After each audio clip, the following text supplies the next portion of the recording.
Hi கோட்லாக். இன்னைக்கு பிஹெச்பியில் sub STR function பற்றி பார்க்க போகிறோம்.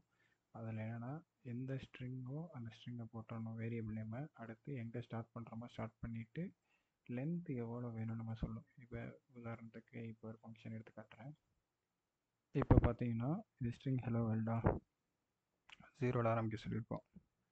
0ல் ஆரம்பிக்க சொல்லி 5 வரைக்கும், அதாவது 5 லென்த்னா 1 2 3 4 5 ஹலோன்னு மட்டும் வரும்.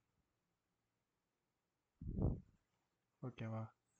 இதே மாதிரியே நம்ம அந்த இதை மாற்றலாம்.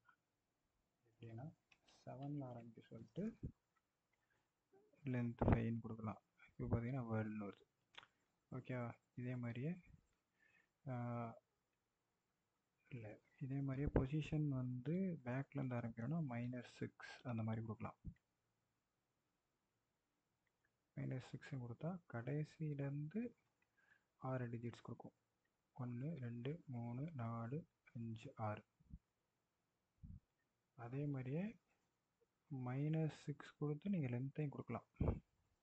லென்த்து 5ங்கிறப்ப -6லேருந்து ஸ்டார்ட் பண்ணுறப்ப ஆக்சுவலாக இதில் தான் -6 5 4 3 2 1 மொத்தம் 5 லெட்டர்ஸ் வந்துடும்.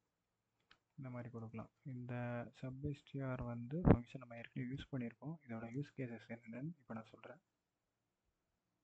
இதான் வந்து அதோட use cases: extracting a substring, truncating text, extracting file extensions, making sensitive informations, validating a substring, extracting a domain from an email, handling large text, generating unique identifiers, cleaning up data. cleaning up data எப்படின்னா, இப்போ ஏதாச்சும் special characters வச்சு கொடுத்துருக்காங்கன்னு வச்சுக்கோங்க, அதை வந்து clean பண்ணுறதுக்கு நம்ம வந்து இந்த இதுலேருந்து எடுத்தால் போதும் அப்படின்னு சொல்லலாம். அது யூஸ் கேஸ் அதுக்கு பயன்படுது.